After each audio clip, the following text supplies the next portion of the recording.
So here we are again. Welcome everybody. It's the 82nd webinar. Well, it's the fifth year, fifth season. So I guess we're going to hit the 90 this year. I'm very happy to welcome David Singleton. Not in the least of the topic, but surely also, I mean, not just for the topic, but that's the main thing for today. But also David is highly supportive to Areopa webinars. When I don't have the chance to be moderator, I can always ask you, David. So thank you very much for that. It feels always like you're my backup for when I need that. So very welcome. I'm not going to introduce you a lot, but to say a little bit around this about you, David. You've been around in this world for quite a while, even longer than I am, and on different geographical places in the world. At the moment, you're in the West Australia. You returned home a couple of years ago, so it's almost it's 11 o'clock on your side in the evening. So all respect that you took the time to do this. And yes, the topic, Navision to Business Central, the journey. You will talk, of course, more about this. It's a topic that you have been somehow bringing up in the various talks we have, regularly calling each other, but also in some of the presentations you did before on the tech days, etc. Which is very important, but you will talk about it too. It highly relates to the road you went and the choices you made in doing your business. So as I wrote on Twitter, I think I'm really looking forward. This is going to be very special. So I'm very happy to have you here. But before I'm going to let you talk, but if you want to step in anyway, some of the housekeeping rules for everybody here. Your mic is muted, that stays that way. We'll use the question window of GoToWebinar if you want to pose a question, and please do. David will try to somehow trigger you to be more interactive than in many of the other sessions. You will see. Any questions you put in the question window, that will be picked up by me, Luc van Vugt, the moderator of today and many of our webinars. So be welcome to be part of this more actively than just listening. The recording will also be on Areopa Webinars channel on YouTube, as you might know, you will find that, by the way, also on our new website. I have a couple of slides later. If you want to be in the know, somewhere this or next week, a new newsletter will be sent out.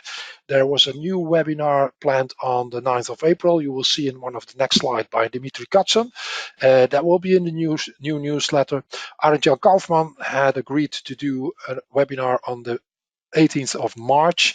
The details he is going to share with me somewhere this week. So once I have got that in place, I will send you a new newsletter. And yes, finally, I took the time. There were some technical reasons that actually pushed me to do this, but it was lingering for a long time. I finally set up a new website. It's simple, but it's only focused on the webinar. So if you open it up, you'll see this one. And if you scroll down, you see all the upcoming webinars. By the way, let me open it up anyway. Why? Because I also add a page here where you will find all the YouTube recordings. So from here, you don't definitely need to jump to YouTube itself, but it's all gathered here on the same website. So feel free to feedback on things. If things are missing, whatever, let me know. And yes, what's ahead? You could have seen it on the screenshot too. On March 4 in 2 weeks' time, Kamil Sarchak will talk about solid principles. I asked him to do that because he did a very good presentation last year at the Days of Knowledge Nordic. And actually, I also asked him to do this because there will be much more happening around solid. I'm going to do some things related on in different conferences. So I think this will be a good starting point for many of us. March 18, already mentioned.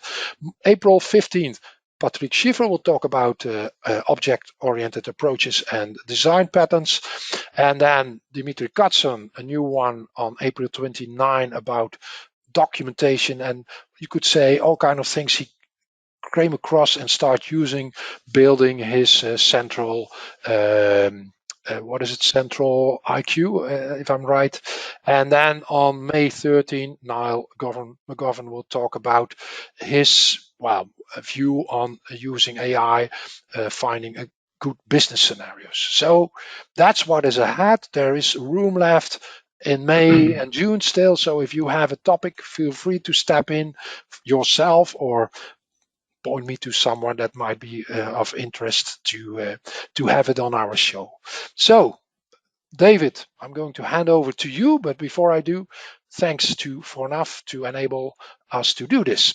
So, I'm going to make you presenter. As I forgot to mention, maybe the sound is not the best today. So to anybody listening, open up your volume, whatever. So if it feels like, well, then you know we have been struggling a little bit with the sound. We're set, David, for your journey from NAV to BC. Great. All right. So hello, everybody. How is everybody doing? You can't talk back to me, so I'll just assume everything's great. Before we get started, I want to do some. I want to get some feedback. So I'm going to set you a Slido, and we're going to do some queries and ask you some questions. So if I'm going to join to that. So what this is about the journey from Navision to Business Central, and this is something that I've been doing for a while and presenting. So first of all, I'm just going to show this first slide, and let's see if it'll switch over. If you can just use the QR code or go to slido.com and enter the code. What I'll do is I'm going to ask you some questions along the way, and just to get some feedback. So if people can just log in and put some, just click on there to see if it works, and if you've got a problem, you should be able to get in there. This is basically something that I was, the journey is something that I've done a few presentations for. And I went back through all my notes and found out everything. I found that I actually started this in 2014. So this means this is 10 years since I've been presenting about Navision running on Azure, which is quite interesting. So I'm going to, I assume everyone gets in. I've got quite a few people at the moment. It looks like people are connecting. I don't know if I need this slide. I think I can move. No, I think if I move from this slide, it goes away. Is that right, Luke? True. I need to leave it until everybody's in. No, so, just click on page down, then it should move to the next. But will people be able to still click on it, or they won't, will they, once I click away? I think if it's in view and you do click page down, it should move to the next one. Okay.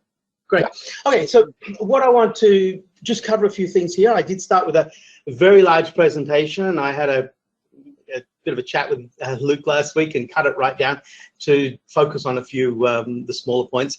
And what I want to talk about today is this journey that we've all had from Navision to BC and what it means. And the main reason I want to talk about this is I feel that if we look at any of the if we go on any of the social media, if we go on Twitter or LinkedIn or whatever is out there these days, we see so much about Seaside versus AL and automation of pipelines and things like that, but we don't see very much about the actual partner model of the Navision partner model versus the BC model, and that's what I wanted to have a look at today. So we're going to look at revenue cost models, repeatability, and the conversion of your company from Navision to BC. So I just want to point out before I get started on that, this presentation isn't really aimed at someone that came off the street, started a Business Central partner or practice from day one with no Navision background. It's not also aimed at ISVs or vertical providers. It's specifically what I'm talking about here are people that have come from Navision world and are transitioning with their customer base into the BC world. And it's very different from someone who just came from green skies, from blue skies. So keep in mind that if you're watching this and you are brand new to BC, a lot of it simply won't make any sense to you. So going through all my presentations, this is where all of this started. In 2014, I was approached by the SQL by the SQL team in the Middle East. They were the hosts for the Azure Summit in 2014, which was one of the very early Azure Summits. And unfortunately, they couldn't get in touch with anyone from the Navision group to come and do any presentation. And they asked me if I could, at last minute, pop in and do it. So this was, that's me on stage. It was 2014. And I did a presentation basically talking about the future. A lot of it was very much guesswork because obviously we didn't have Business Central then. 2014, we had we just heard about 2015 Navision coming out, so Azure was quite new. And I put a bit of a presentation and said what I thought was going to happen. It was more of a projection into the future, and a lot of that is right, a lot of it's wrong, and I'm going to go through and cover some of those things. So, what I want to start with is, what is the difference between a Navision partner or a NAV partner and a BC partner? And I've just grouped the things that I think are important. So the first one is, if we look at our dinosaurs, I know there's a lot of questions about what is or isn't a dinosaur. For me, a dinosaur is big, slow, encompassing. It can do everything. A dinosaur just survives, goes through, and doesn't need any other external support. Whereas with Business Central, no one person today could learn to implement Business Central. And what do I mean by that? Us that have come from Navision, we can learn those things because we've got them. But if I was to take a graduate out of university and say, I need to teach this person everything they need to do to implement Business Central, I don't believe it's financially possible. Because for us, those of us that grew with the project and had different roles as we grew up, we learnt over time. But today, if we wanted to implement an entire BC system, the cost to train one person and get them up to speed fast enough to make money just wouldn't be affordable. So that's one of the biggest, the first big differences. The next thing that I would differentiate between Dynamics and between NAV and Business Central is that we always did one-off custom implementations. This was good and it was bad. We all know that one of the greatest features of Navision was how easy it was to modify the system, and we know one of its biggest disadvantages was how easy it was to modify the system.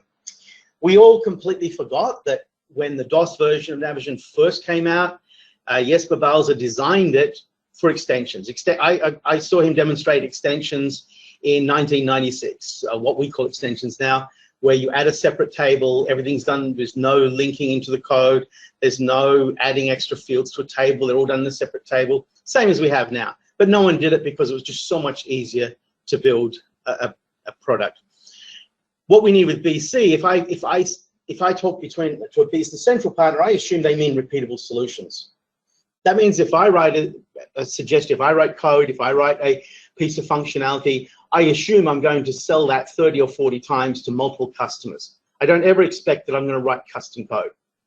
Now, we all know that we implemented an implementation for one customer, and then we took a piece of that code out and we resold it to another customer, or we used the idea twice and maybe we put it as an add-on. And I don't count that here. I'm talking about writing a fully repeatable solution, and fundamentally verticals or horizontal solutions that are sold multiple times. But the big difference, when I looked at everything, and I went through and looked at all the different things that a Navision partner would do versus a BC partner, the biggest difference is how you make money. And I think this is also the biggest challenge with partners I've seen in moving from Navision to BC. So when I sold, and I think a lot of people would know this path, the way you got into Navision was you were working with a customer, you somehow got started, you did some consulting work, and then you realize, well, hang on, I can do all this. I can write your code, I can write reports, I can do training. And suddenly, one day you find out you're a Navision partner and you're selling and you get a customer. And when you sell it, you sell a license and you get a big wad of money very quickly up front. And then all of your costs are covered because when you're billing, that money is coming in immediately. With Business Central, that doesn't happen. With Business Central, to be a true Business Central partner, you should be focusing on a recurring monthly revenue. And that means you have a customer, you bill them an amount of money, and you bill that every month for the next X many years. And it's the same going forward. The next difference is one-on-one consulting services. If I'm doing a Navision implementation, if I'm a Navision partner, I'm going on site with the customer. I'm sitting there and talking with them. I'm analyzing their chart of accounts. I'm looking at how I will write reports. Everything is very personal and very direct and very expensive. In Business Central world, what we want to be aiming towards is automated online solutions. In other words, I've got a website. You go to the website, you self-serve, you get what you need off there. All my products are on the App Store. I don't sit with you to do that. I have a YouTube that's got it. I have training guides and training manuals. Everything is automated and it's online. The next big difference would be deployment, the deployment model. We all know that the Navision projects can drag on, and there's nothing unusual about taking 12 to 24 months to implement an entire system. It happens, and sometimes they go even longer. With BC, we'd really like to see those people, and by deployment, I mean from when they're able to produce their first invoice out of a production system. Theoretically, in BC, you can be doing that in 30 days. It might take 60, it might take 90, but it's very unlikely that a BC partner would be spending 12 to 24 months on a deployment. So what we get is that a Navision partner is heavily dependent on consulting services, and a Business Central partner will be relying on automation, self-service, repeatability. And that also leads to a hidden agenda here, is that obviously if you do have a dinosaur, they're expensive because they've invested so much of the time into training and learning everything. Whereas if you're looking at a model based on automation, you'll have a team of people where each one has a very small skill set that they've had to train at. And because they've only got a limited scope of responsibility, they don't need that all-encompassing years and years of experience that you'd need in the Navision world. So let's start asking some questions about you, because I don't want this to be a presentation. I don't think I'm in a position, in fact, I don't think anyone except maybe some people in Microsoft that don't have a vested interest to do it. But how can we really tell what is the path? Should we go there? So I don't want this to be thought as me telling everyone what's going on. I consider this presentation today as very unusual in that I want to learn. I want to find out what is going on out there. I don't understand the model, and I'd like to know more. So it's about questions. So this first one I'd like to ask, and why is the, okay. Oh, this isn't good. All right. Sorry, Luke, what do you see? You only see the Sidlo screen, right? The Slido screen, license revenue breakdown. Yeah, you don't see the next PowerPoint page, right? No, this is, no. Yeah. Okay, all right. So let me explain what this is. I'll need to read it out. So what I'm looking at here, if you look at if you look at 2023, what is your breakdown between where you sold a classic Navision license, you sold a $100,000 40 user Navision license versus monthly selling €70 or $70 user licenses? What's your breakdown? How many of them, are you mainly selling the big Navision licenses? Are you mostly selling BC users, or is a split somewhere in the middle? Oh, I don't know how many. Luke, is there any way for me to know how many people have voted? There isn't, is there? There are 26 attendees, so you can see. You can see on the right top corner that 6 people now have answered the question. Yeah. Thanks. I'm sorry about this, guys. I've never used Slido before. Oh, no problem. So if I can get a few more people to vote. Yeah. Unfortunately, I can't do the next slide, because if I go to the next slide, you guys can't vote anymore. Well, votes are getting in, and maybe well, some 14, 15 left. So if these could also put in their answer. Yeah, we've got a hand raised somewhere. Ted Johnson, do you know what he's asking? Yeah. Some of us are customers, so will not answer. Yeah, okay, that's what test said. Clearly. Yeah, Thank you. Yeah. Yeah, I mean, actually, you could answer just saying if you're a BC customer, then it's 100%, it's predominantly monthly license, or if you're an Navision customer, then it's a thing, because it'll still help me to know that. Yeah. So you can definitely answer if you're a customer. So I'll give it a few more seconds. So what I'm trying to do here is to have a look at I've got 6 slides here that'll give us the numbers, and I need this information, because my plan is that if this session does go well and I can get the right numbers, I would really love to publish the results, and I'll extend this query later, and I'm sure this will be information that everybody would like to know. So I will publish this later if we can get enough feedback. I think we've got 14. I think it looks like we've got 14 voters. That's not too bad out of 26, so that's pretty good. So let's move to the next slide. So the next thing I'm going to ask you, By the way, one note. Anybody that did not answer the question, and if you still feel like it, the QR code is always on the left side, and so you can always step in at any time. And once you get you follow the link from that QR code, the next question, the current question, will be on your screen. Okay. Yeah. So there's another slide you're not seeing, and I don't know why. But it's just that I've set up Slido badly, so I'm going to read out the other slide. So what I'm asking here is that we have consulting services in the Navision world. So we'll do data conversion, training, UAT analysis, system configuration. And I want to break down how much of that do you bill per hour or per fixed price. So you might say, right, we're going to charge you 20,000 euros to do this project, or we're going to charge you 220 euros an hour for 300 hours, or do you bill a monthly to say, right, we're going to do all of this data conversion, and for the next 3 years, we're going to charge you $200 a month per user going forward.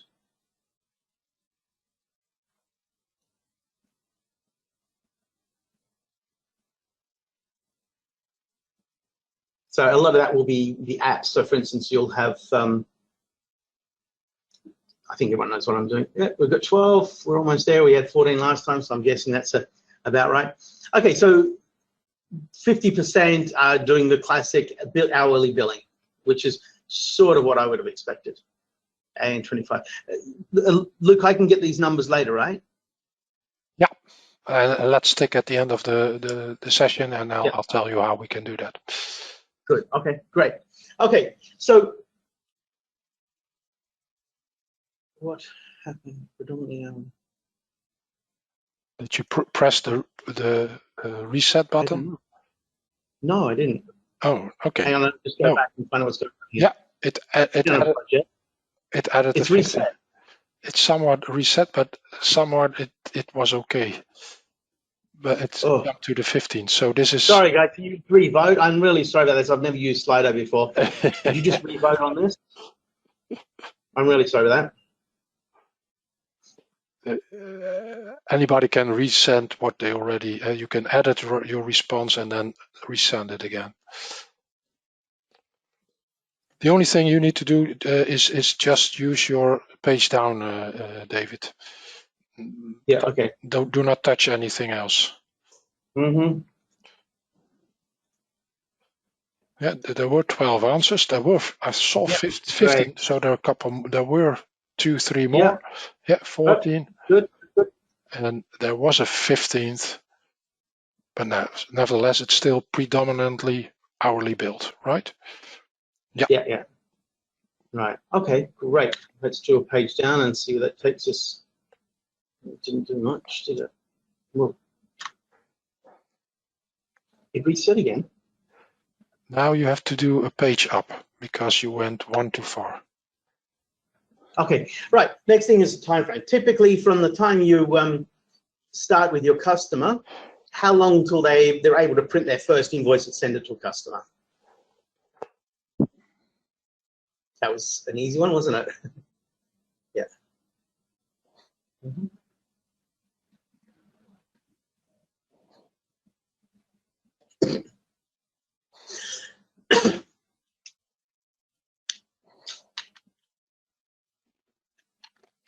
Right, great, thank you. Right, now I'm just push the page down and don't touch anything else.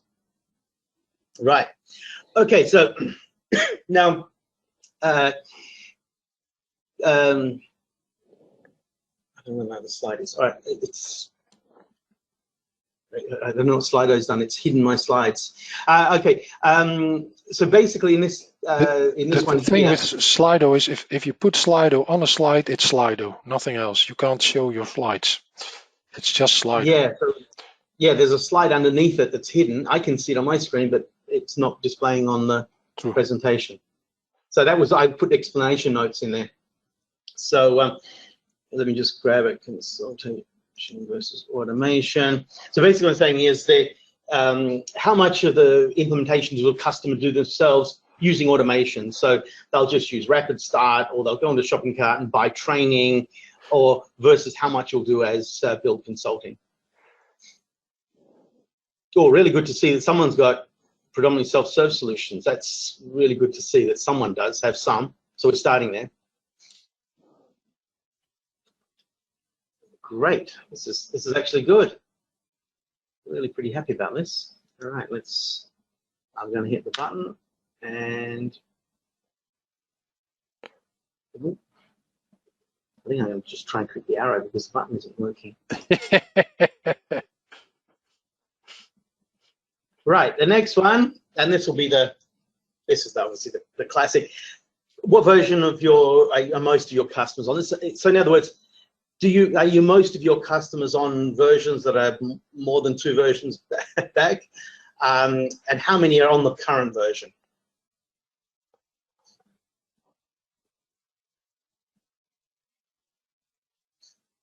That's a nice. This is good. I'm really great to see that we do have customers on the current version. I'm expecting this to be, it's either most of them on older versions or most of them on current versions. Just looks like where it's going. Mm-hmm.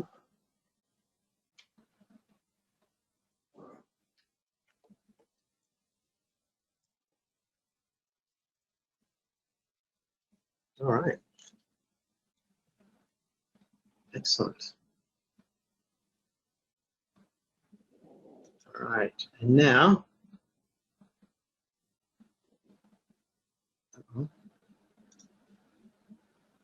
testing. Great. So how do you do testing? So at one extreme, it means every developer does their own unit testing, their own testing. They push it out to the customer where it goes, down to fully automated. And a lot of it will be a UAT team. And this is a hard one. It doesn't necessarily mean you do only, you might have a developer that occasionally uses a UAT. You might always have a UAT.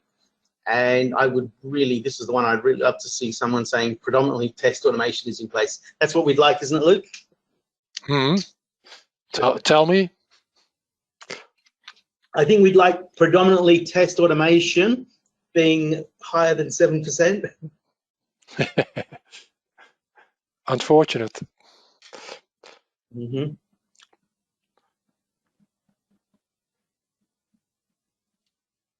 I guess this okay. is, yeah. Good. So the next one, let me bring it up. Basically these are I think everyone will have noticed by now that I'm talking about Navision versus BC, and all we've really talked about is work and money and nothing about the product, nothing about BC or cloud or CAL or AL, Seaside. So what I want is that I want to focus on the business, not the product, but the business. So in terms of that, where do you see you or your company or you as a customer, however you feel, if you're representing a business or yourself, I don't care how you answer it, but how far along the journey are you? Which side are you Navision and which side are you BC?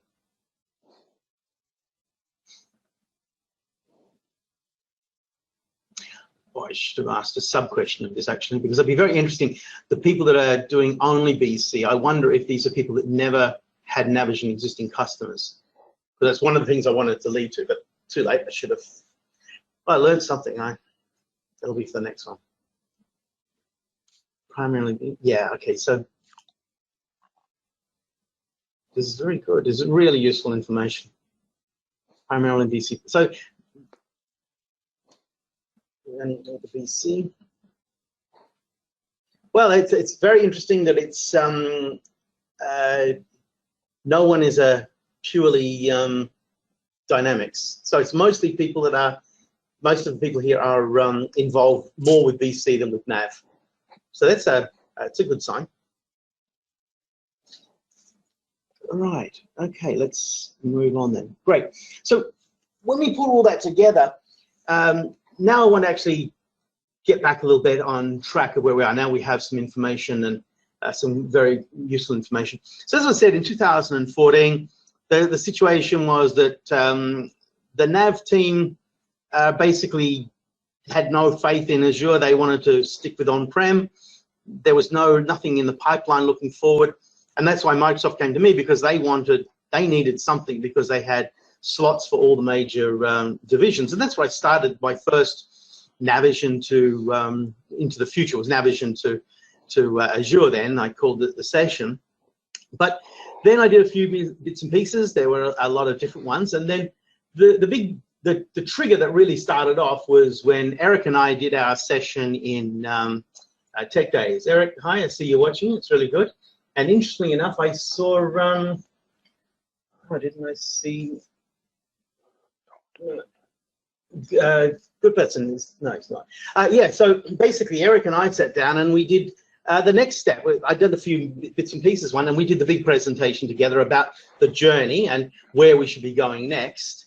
And that's where we were basically looking at what the next steps should be and how it should be. And then we looked at, and I've just pulled these slides out, that we looked at what was making Navision. We weren't even looking at the product, and the product was basically the same. It didn't matter what you did, but the differences were that you had a one-person team, this dinosaur that did the analysis, design, the development, did the support. They got the thing, and that company generally was built by, not always, but in most of the cases that I saw, most of the Navision partners at that stage, they started up by somehow billing services. That could mean they left a partner, or they were an end user customer. They started writing reports, and they started doing consulting services, and slowly grew into eventually landing a big customer and selling it. And that's, you know, that's our dinosaur guy, the ones sitting on doing the whole lot themselves. And the difference with Business Central is that you need to do a lot of analysis. You need to build a whole process up. You can't just have one person doing it. You need a whole lot of specialists. You don't want some old dinosaur that knows everything, even if they can do a great job. And the only reason you don't want them is because people like me were too expensive for this. So going forward, you need to start this big company and build up recurring revenue. And the issue is, and that's where we want to get to now, is how do you do this? In the past, we were able to do it quite simply because we had work coming in, and if we landed a client, we got so much money from that first license that we could live for 6 months, build the whole project and move forward. So where I'm leading to with a BC, if you wanted to start Business Central from scratch, you couldn't do it the way we did back then. You'd have to have a lot of money. You don't have the ability to build a company and sell Business Central with one employee. You need 20 or 30 people to build a whole process together. So what I did is I threw together some numbers. Now what I did is I said, let's have a look at a monolithic Navision implementation, and let's look at a BC implementation. The numbers don't have to mean anything. Every customer is different. These are just typical of projects I've been involved with. So on the left, we have a customer. They bought Navision. It's a 30-user system. They've probably got manufacturing, fairly decent sized system. They've got a process where it took them about 12 months before they were ready to go live, then another 3 or 4 months to go live. Probably took them, in 18 months time, the project was pretty much working and did what they needed to do. And This is the monthly revenue over the life of the project, right? So we had this huge spike at the very beginning. Then we had a bit of a lull while things were percolating along. And then we had this mad rush to go live. And then we went live and it all slowed down. And then we have these little pulses every month where they need a new report, a new thing. And then once a year, there'll be there might be recurring revenue on annual revenue on the breadth or the licensing. They might have an end of year, they want a new report. But our revenue model looks something like this, with this huge chunk of $100,000, euros, whatever, right at the beginning. Now we look at a BC implementation. Well, we don't sell services anymore. If we're doing Business Central, we're not selling services, we're selling products. We're selling a training course. A training course is on YouTube. If we're going to do that, we have to build those courses. We have to prepare everything. And we have to, all the code we're going to sell, which call it a vertical, call it a horizontal, a solution, we're going to have to develop that. And the customer isn't going to be paying us hourly. They're going to be paying us monthly per user once it's deployed. That means we've got 12 months of zero income from that customer. Nothing comes in. And then when it comes in, it dribbles in. It's very, you know, instead of that big 100,000, we're maybe getting, I'm doing a basis here of a customer that's moving up to 10 users. They have, I'm using a 2.5 to 1. So if they bought a $70 seat per user, there's probably another $250 or $210 of services and training to go on it, using a similar philosophy. It's not accurate. It's just to make the graphs look nice. And they bought 1 license to get tested. The next month they bought 3 licenses, then 5. They got themselves going. They bought a payroll granule, which put the price up. And then they went up to their 10 users. They lost 2 employees. They put the 2 employees back again. They expanded to 15. And this is your revenue model. But those numbers are really small. I mean, instead of hundreds of thousands, we're doing tens of thousands. It's like 10 times less money.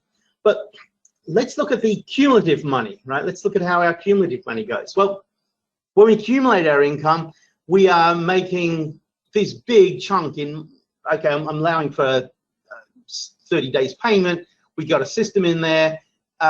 We got our license, and then we got some more money. And the total money we're making, go live, there's a big chunk of money. Every year, there'll be a little bit of a chunk of money. And that keeps going on, up and up. But it doesn't go up significantly. After the 3rd year, it pretty much flattens out. If we look at our BC business, then there's nothing, nothing, nothing. And now steady growth. Every month, it just goes up a little bit. So now let's take a life cycle of these 2 projects. And I just want to be clear, I've made these numbers up just on things I've seen out there and that are going on. They don't necessarily, the order of magnitude doesn't need to be right or wrong. It's just the graph. It's just the shape of the graph we're looking at here. In the real world, these numbers are probably way off. But it's just to give us a comparison. If we look now, what I did now is let's take the total revenue and divide it by the number of months we've been with that customer. And let's see how that looks. And in that case, what we can see is that in the very beginning, now keep in mind, the left is a 30-user system. That's a 30-user NAV license. We probably grew up to 40 users after the 3rd year. The one on the right is a 10-user that probably grew up to 12 users, right? So the one on the left is 3 times more users than the one on the right. Now, if we look at the numbers, we can see that in the 1st year, this is basically total revenue for the customer divided by number of users divided by the number of months they've had the system. We can see that our revenue slowly goes down. Our total revenue goes down, and after 3 years, it's going to drop off and just constantly drop off and go. But our recurring revenue model is completely the opposite. It starts very slow, but it keeps going up. And if I look at this number here, if we look at that number here, it's about 160. This is about 500. This means that at this point, we're making $160 per user. Here we're making $500 per user. But if we consider there's twice as many users, then 3 times as many users. And if we consider that we can actually, with Navision, we can only sell my guess would be to say that if I have 10 customers, I need 5 employees. I can generally, in a Navision business, it's about a 2 to 1. But in BC, I can probably do 10 or 30 per employee. So I will have much larger volumes. But the key is, at 3 years, the per user, if we then work it out to the size of the licenses we sell, is going to be very similar, except that this keeps going on up and up forever. I think we all know this. It's just a, so this is the whole lot put on one screen. So where I want to lead to on this comment is that the key here isn't BC, it isn't cloud, it isn't having all the processes in place. It's about repeatability, and repeatability, if we consider repeatability is the problem, again, repeatability is wrong. The solution is recurring revenue. So the hidden agenda here, and why I wanted to do this particular presentation in this way, is for me, the only way to step into the future is if we can have a recurring revenue. So can we have both? You know, it's the usual question. How do we transfer across? If we just saw the numbers and the votes, I'm really happy because the numbers did confirm my assumption, is that people are moving across. And it doesn't look like there's any, okay, it doesn't look like there are too many Navision partners that have switched off the Navision tap and turned on the BC tap. It appears to me that people have both. So it does look like most partners have a Navision practice and they have a BC practice. They work in parallel together. They do the transitioning across as fast as they can. But in reality, both are existing side by side. And I think for me, that's important to know. I wanted to get that number out of everybody to see where we're heading.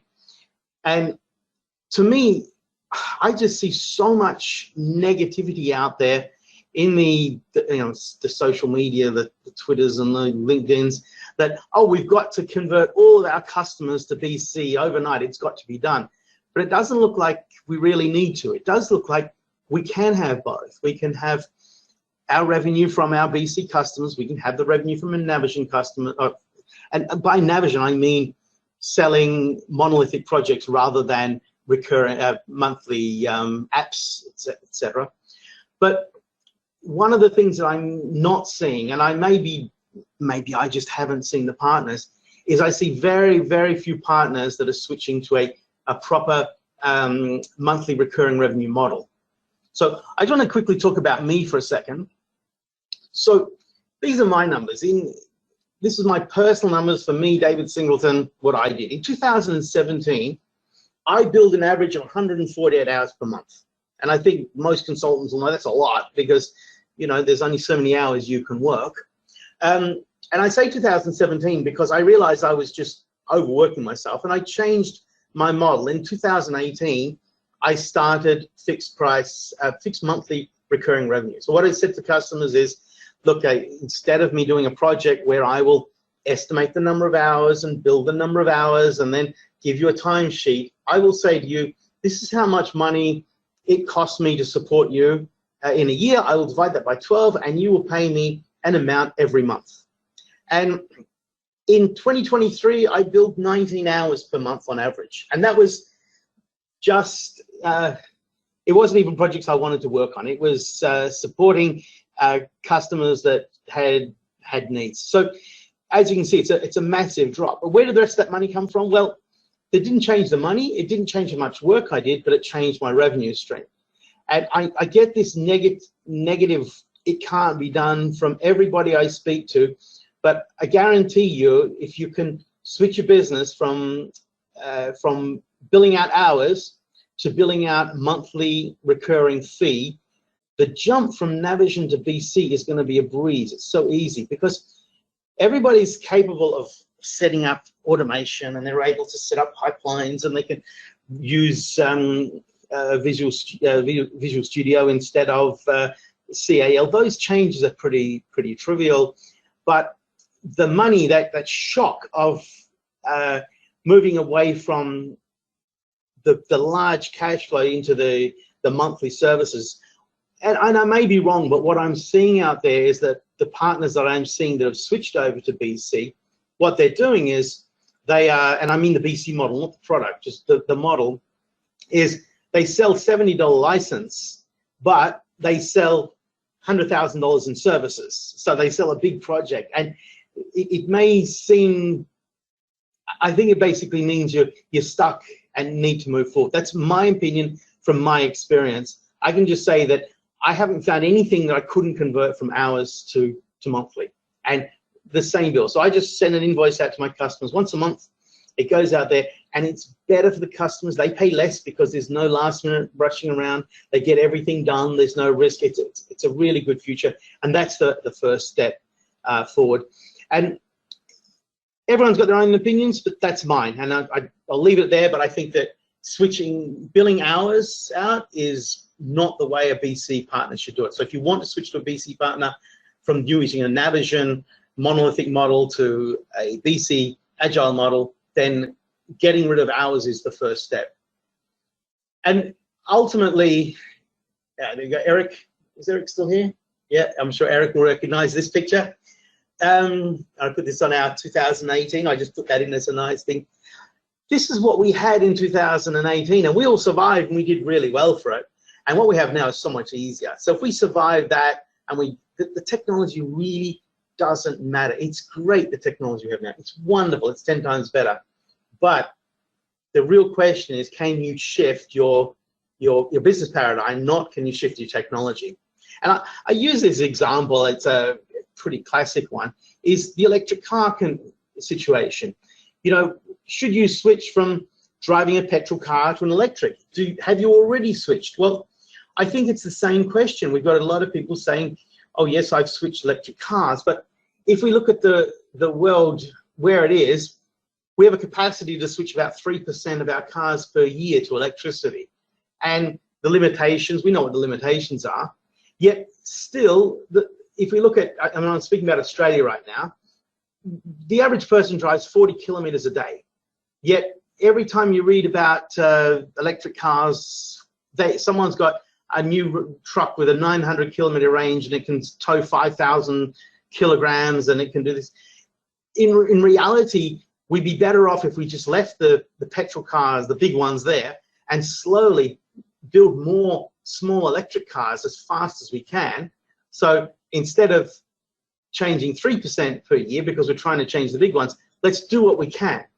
And what I mean by that is that, and honestly, the results of this survey have actually shown that it's probably most of you are doing this already. So I'm probably preaching to the choir, and that makes me so happy, is that we can actually survive with both products next to each other. And in fact, it's going to be a real struggle at the moment.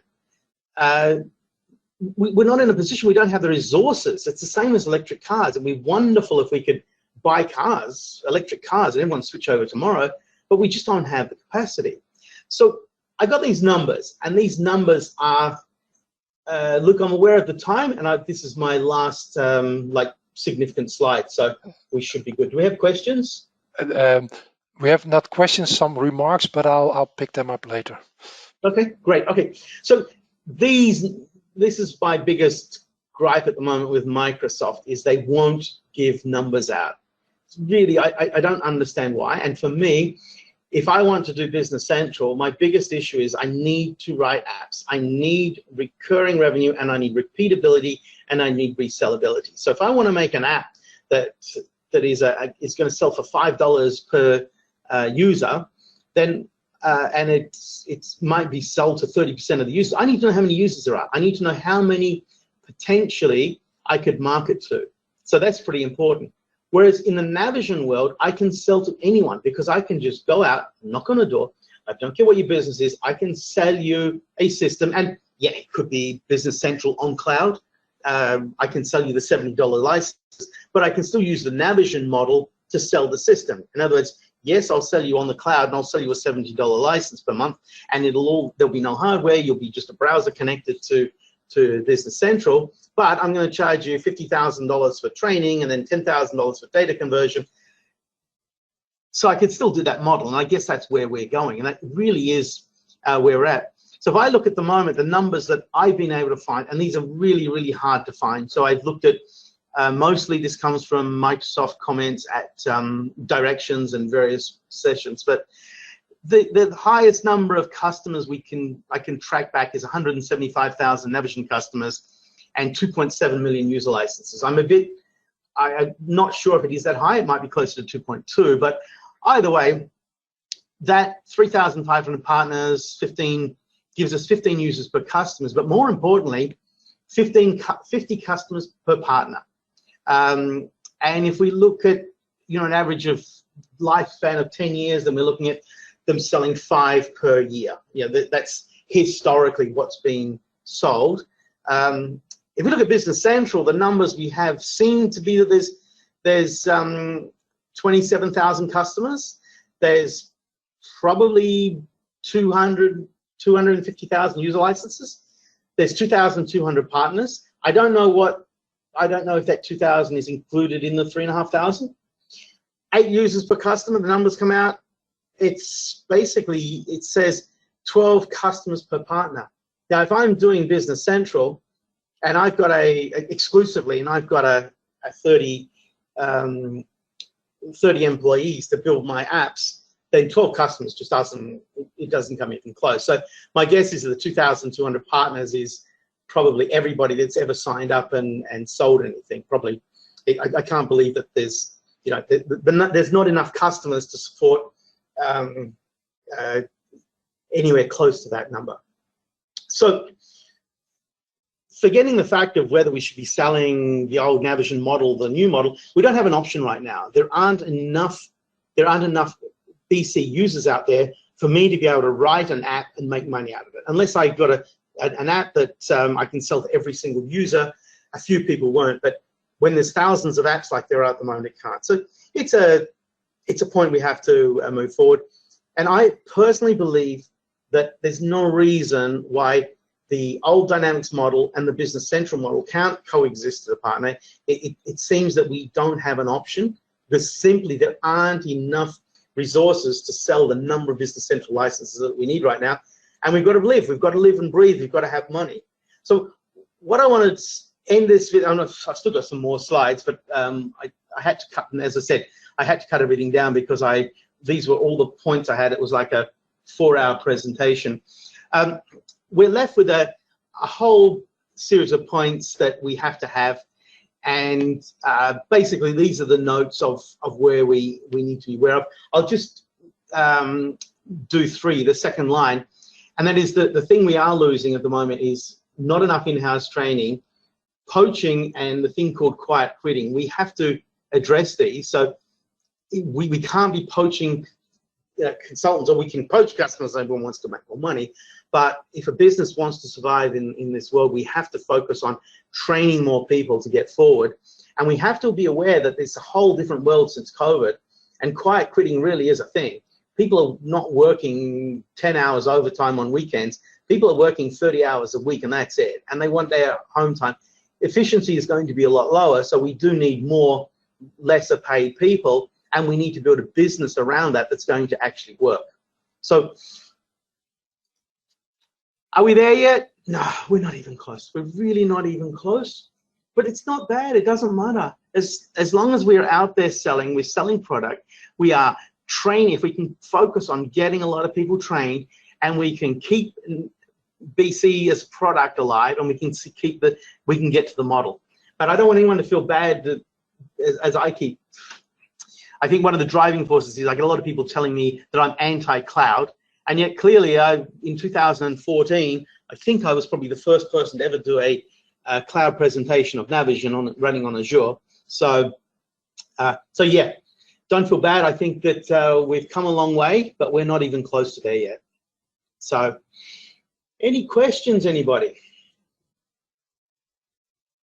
Yeah, sure. I thought I unmuted, but I was talking in void, I guess. Yes, there are a number of people, actually two, responding. Especially, I'll pick up first on Ted Johnston, who's working with Think solution. That's a solution, if I'm right, for that's connected to Magento. And actually, what he describes, Things is doing both things as you described. They're delivering a project, so with a monthly fee or a monthly payment for it. And next to that, they're doing customization specifically for Ted's situation, Ted's company. And as he described it, what was the sentence? Now I'm overlooking it, but he mentioned that he liked this very much. So on one hand, it's this product which is being tested, maintained, and he pays that monthly fee. So let's say that's arranged, and where needed, anything specifically for their need, their individual need, that can be handled too. So that's this 50-50 thing of a monthly fee being paid for a product and additional every once in a while or one-off payments for customizations. Fabulous. And that's what I think it should be. We shouldn't be forcing ourselves to move all the way to one way. That's an absolute perfect compromise. Yeah, next to the fact, as you let's try to uncover all those numbers. From those numbers, what you say is apparently at the moment, given the numbers, the BC market, if you would do it a full BC way, is not big enough to help everybody do their business. And Arthur van der Vondervoort, he's got a couple of questions. First one, what are your learnings of customers that were reluctant of paying services per month per user? So yeah, what are your learnings?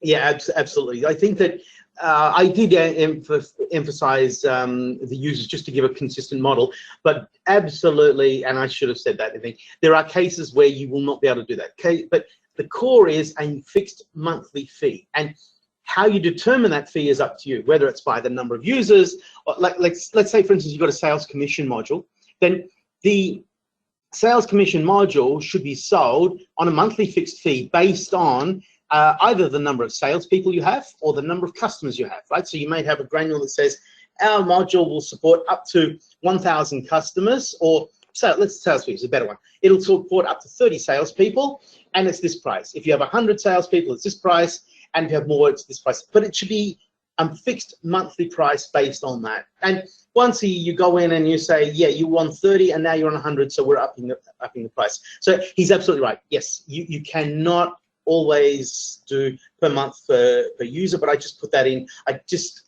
The presentation was getting so complicated, I had to shrink it all down. And those graphs I showed, I had a lot more, and I just had to simplify it. Yeah, but yes, you're right. In addition, he posted it as a question. I can understand some customers would like an estimate upfront instead of a monthly price for services. And so on the long term, the customer would pay more in his perception. Actually, what you show with your figures, that does support that. So your revenue, if you have a monthly recurring revenue, you'd have to invest for the first year or 3, and then it gradually grows with the growing number of users, and actually that could go sky high, while the monolithic part is, you got a lot of money at the start, and if you divide it over a number of years, it's still quite a monthly, substantially monthly fee or amount, but it decreases anyway. Right? It's absolutely right. And the hardest part is working on what that number should be and how to do it. There's no reason that that number might not change after a period of time. I mean, for sure it might. You might say after a period of time, but look at all the apps you have on your phone. Those apps you pay $20 a month for, your Netflix or whatever. It doesn't matter how many shows you watch on Netflix. You still pay the same fee. It doesn't matter if they pull 20 projects or add 50 more films. You don't pay more or less. It's a fixed fee. And you budget based on that as an ongoing, which is what it is. And it will always be a lot less. It's going to be way, way, way lower. But the reason you make money on it isn't because it keeps up going. It's because you can repeat it. You can, if I'm selling for 500, you know, I looked at a few of my customers, and it looks like $500 to $800 per month per user over 3 years. So I do a Navision license, 40 user Navision license, divide the entire 3-year cost by 36, divided by number of users. $500 is a typical number, maybe 1,000, depends on if they've got manufacturing or not. If I do it in BC, it'll be a lot less because I can take that software and sell it 20 times. So in the end, the customer will pay less, but I'll make more because I sold the same set of tools multiple times. And it was me that invested. It's me that if you want to start a partner, you need 30 employees. $100,000 as a headcount's going to cost you. That's 3 million euros you need to start a BC partner from scratch if you did it the true BC way. So even though you're not doing it because you're taking a Navision partner and converting it, that's still the value of those add-ons. So you're investing all that money. You will sell it for a lot less each unit, but you'll sell a lot more. So you're absolutely correct, and you have to calculate that number. Another question and a compliment from that dinosaurus Eric, somewhere in Denmark. Thank you, David. Always a pleasure. A question: how put customizations into a recurring payment? How to put customizations into a recurring payment? That's easy. They're called apps. That was a short one. Too quick for me. What did you say? You create an app. I mean, that really is the way to go. Is we've got to get away from that. It's got to be an app. Yeah. Yeah, but if they keep on asking you, I need this, this, and this, as I understood from your story, which maybe is a bit lighted today, but you moved to that monthly recurring revenue actually, which, as you told, was quite an investment for the first year or so, but eventually brought you a lot of more. I mean, you had to fine-tune your price, but eventually one of the big advantages was you could do that work for that customer and get monthly paid, so you got a steady income, which also saved you a lot of billing, not having to go back to your, I don't know, notes and see, oh yeah, this month 10 hour, this month 20 hour, or this customer 40, and this month. That was just every month 10 hours a month, at least. And now for every month you just send out a standard invoice, right? And every customer pays less. There's no when I switched to fixed pricing, no customer paid more money, but I got more customers now. Yeah, so the answer you could say the app. That's, I think, technically and in a general valid one, but it could also be you've got they've got a subscription and you step in as soon as they come up, and of course there is some ceiling where you don't go beyond what probably, but then they can call you every month or when they need you. Correct, yeah. But you don't have to. What I'm saying is that you can live with both worlds at once. You can have the Navision concept, the monoliths, and you can have them both. You just need to be honest with yourself and say what you're doing, and set yourself a time frame. Do we want to switch over to that? But at least try it. At least try to get as much as you can, because you will save money for your customers if you do monthly billing. Your customers will pay less. So that was the list of questions anyway, and we crossed the hour, so we're going to stop. Thank you very much, David. Loud and clear. Thanks everybody who sticked with us till this point in time. Thanks for those that sent in or listed questions. So happy to have you on, everybody, and especially you, David, and hope to see you in 2 weeks' time. Have a good evening, a good afternoon, and you, David, have a good night. Thank you. Thanks everybody for attending. I really appreciate the attention.